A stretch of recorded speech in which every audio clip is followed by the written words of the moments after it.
long because they've got another show. The other one, the rusted England tumblers are coming right next to you. So be patient. Ask Bill all the questions you want, but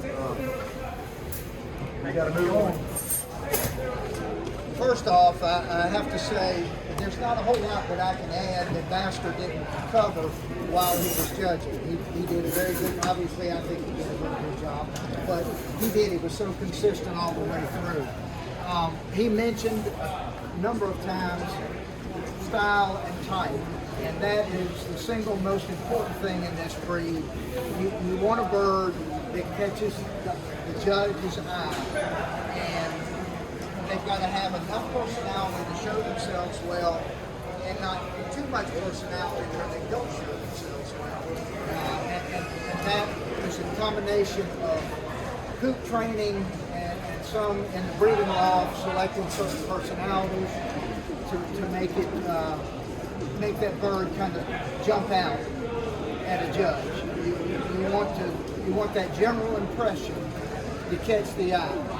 It doesn't bother me for a cock to coo a lot or carry on too much because he's catching the judge's eye, as long as he'll show properly when the time is right.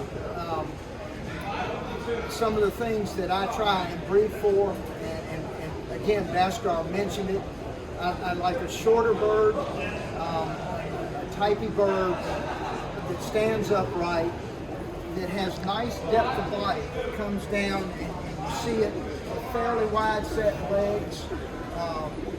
You don't want the legs to be too long. You like to have them kind of lower set. Again, that complements the type. You can look at the standard picture and that pretty much says it all.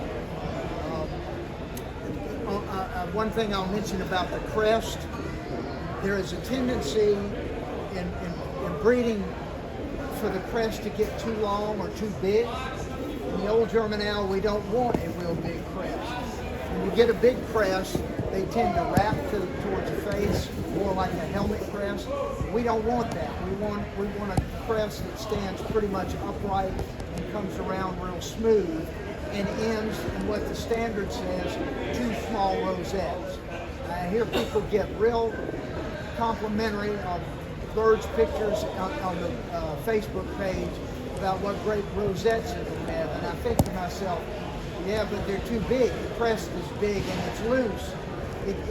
They don't need to be big. They need to be round and uniform. That's the ideal.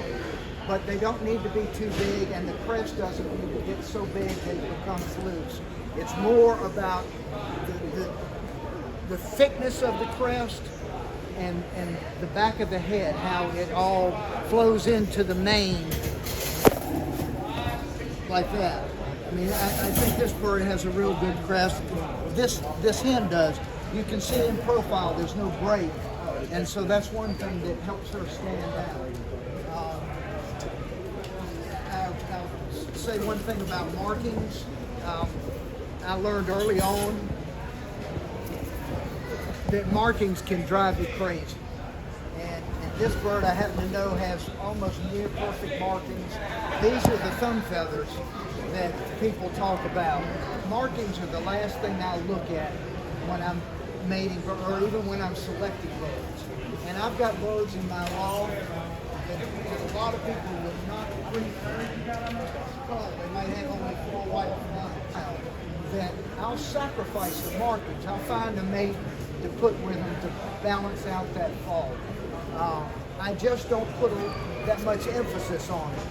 I will say that as the breed gets more popular, markings are going to become more significant and more of a deciding factor in shows because of that, because the type and the style is getting better and better in shows. That's pretty much it. And the other thing I'll say is nothing better than breeding a natural crest. That's wonderful if you can do that. You do periodically have to trim them, and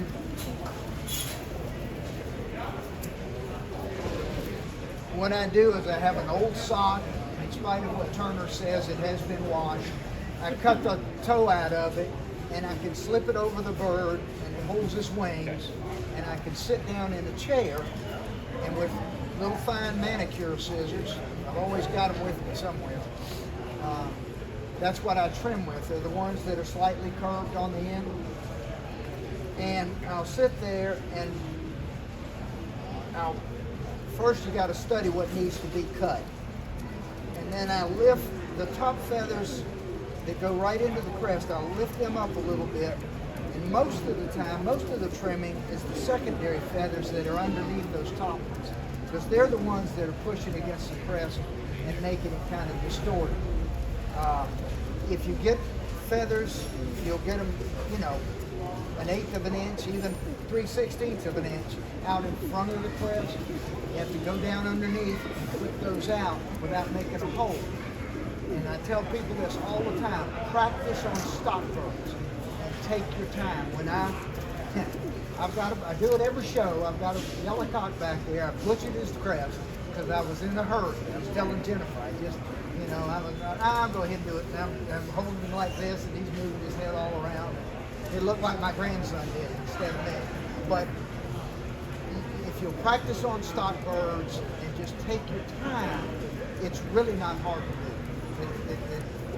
You get used to it. It's just a matter of being patient. So, that, off the top of my head, that's what I think are the more important concerns.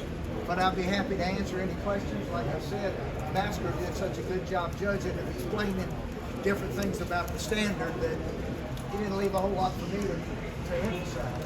So, but I'll be happy to answer any questions, or if somebody wants to ask me back here. Appreciate everybody coming. Appreciate all the hard work that Forrest did putting this show on, and everybody that helped. One other thing I'm going to say: Jay Turner and I carried most of the birds here, which is fine. We're used to doing it, and we're happy to do it. But I learned a long time ago, I always try and carry the first or second place bird back, because then I can physically see and feel while that bird beat me. And it's a great learning experience to actually carry the birds back and forth, because they look a lot different 10 feet away than they do to the judge that's standing up here. And some judges don't like to talk. They don't run their mouths like Turner does. You know, Basker did a great job of explaining the finer points of why he picked him. But if you'll make an effort to carry the birds back and forth, and I admit I like to carry my own birds up because I want to do that last little thing to them when I put them in there. But after they've been judged, most of the time you can jump up there and get first, second, third place bird and carry it back, and you're actually looking at it. And then when Basker says, I like the crest setting on this bird, it sits up high, you're looking at it and you think, okay, I see what he's talking about now, because I'm actually holding it. And so that's something I forgot to mention. On the crest, and I have a thing about this, I'm a lot more interested in where the crest sets on the back of the head than I am in the rosettes or any other part of it.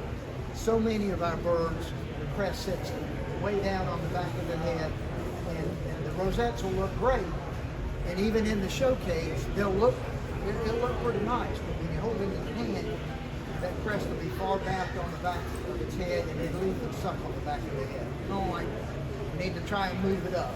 And it's all things we all have to do.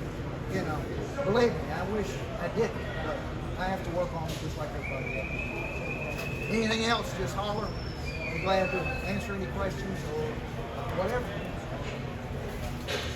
I can lie as good as anybody can, trust me. Get it back. Thank you. You're out of runner.